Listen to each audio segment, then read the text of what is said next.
Welcome to the deep dive.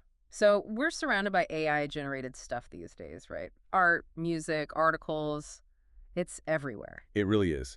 And you hear this sentiment a lot, maybe you feel it too, this kind of uh, skepticism Hmm. or even fatigue. Someone we looked at called it AI crap. Exactly. That feeling that it's often a bit, I don't know, soulless, or maybe just bland and generic. Yeah, like it's missing that human spark, that originality. Totally. Yeah. Which makes the story we found really interesting. It's about someone, Jack LaHamster, Okay.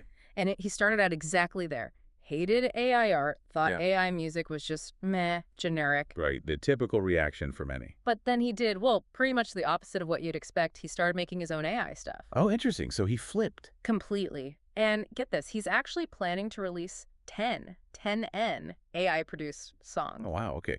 From hating it to producing a whole batch of songs. That's quite a shift. It really is. You can sort of see that initial resistance just melt away and turn into this active creation thing. Yeah, it sort of defies his own early judgment.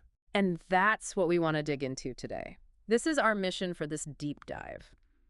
Unpacking Jack's whole journey, his, initial feelings, what actually changed his mind, how he's using tools like Suno, yeah, the AI music generator. Right. And his big plans for these songs, we're looking at the why behind what he even calls his heresy. Heresy, okay. Strong word. It is. And what it tells us about, creativity and tech colliding right now. Sounds fascinating. Let's dive in. Okay, so starting point. Jack LaHamster really did not like AI creations initially. No, sources are clear. He hated AI art, called AI videos soulless, And the songs. bland and generic. Pretty dismissive, It's a feeling a lot of us can probably relate to, at least sometimes. for sure. But here's the interesting part. Even with that strong feeling, he sort of drifted into using it. How so? Well, for practical stuff first, not really art, more like making memes, Ah, okay, like tools, not creative partners initially. Exactly. Or editing YouTube videos, just using AI for efficiency, basically, a utility. Right. And then somehow, from just using it for memes, he makes this huge leap. Yeah, it's not just dabbling anymore. It's this plan.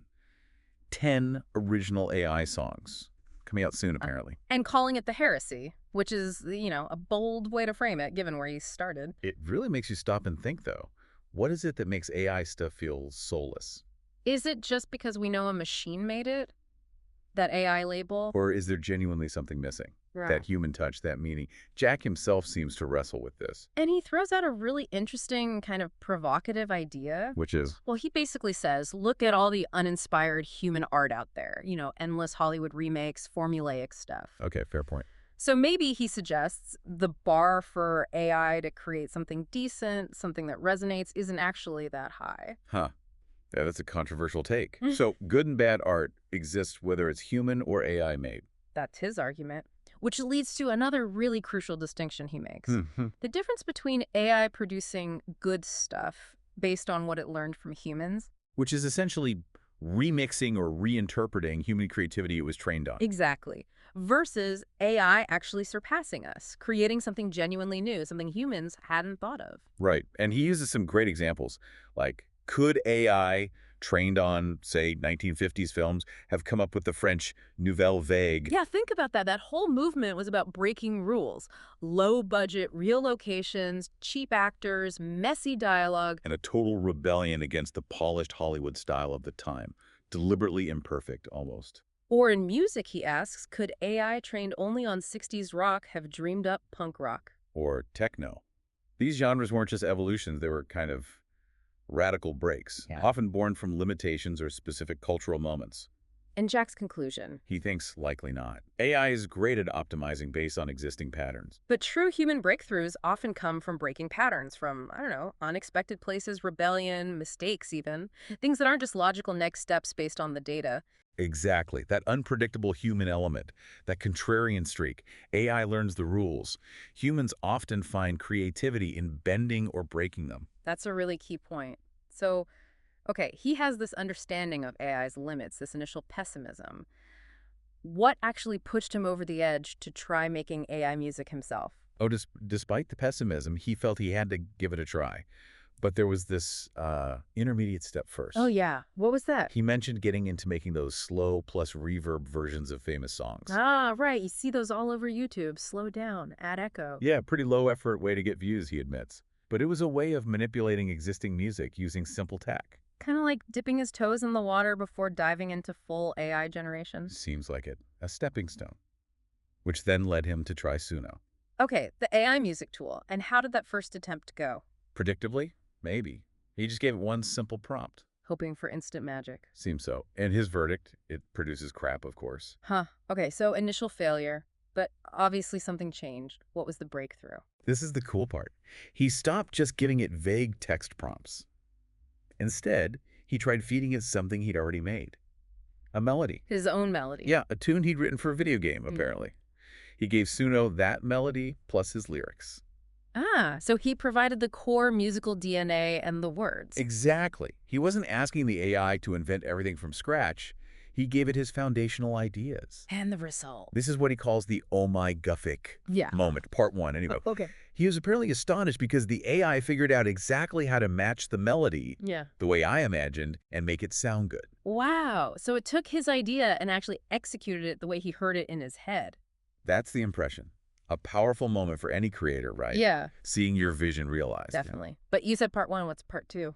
Part two was maybe even more mind-blowing for him. After tweaking things, trying different variations, pushing the AI, Yeah. the result wasn't just good, it was even better than I conceived it. Whoa. Better than his own imagination. That's what he says. And this is where it gets philosophically interesting for him. He asks, can I really claim it's my song at this point? That's a deep question. If the AI partner actually elevated the idea beyond your original intent, who's the author? Right. It really blurs the lines of ownership and creation when the tool starts surprising you in positive ways. So, okay, he has this revelation, these songs that exceeded his expectations. What's the plan now? What's he doing with them? He's got a very specific rollout planned. He calls it a weekly thing. Starting soon. Very soon, yeah. The plan is to release articles in pairs. Okay, how does that work? First, one article drops with the ingredients. That's his original melody, his lyrics, the human starting point. Got it, the raw materials. Then the very next day, he releases the actual AI song that Suno generated, along with the prompt he used to guide the AI's style. Ah, so you get the before and after, essentially. Exactly. He says the goal is to let you, the listener, be the judge of it. You can hear the basic tune he wrote, and then the full-fledged song the AI helped create. That's pretty transparent, is sharing the whole process. Yeah, it's an open invitation to see how it all came together. And is that it? Just release them online? Or does he have bigger plans? Oh, he definitely has bigger ambitions. His long-term dream, he says, is to make these songs legit. Legit how? Like proper recordings? Yeah, he's talking about actually reproducing them properly, Yeah.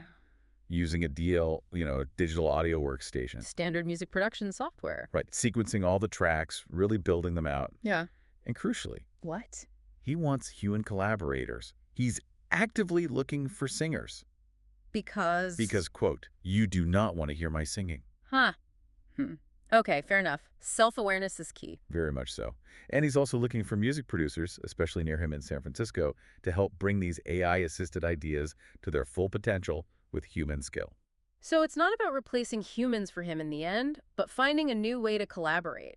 Using AI as a super-powered starting point or partner. That seems to be exactly where he's landed.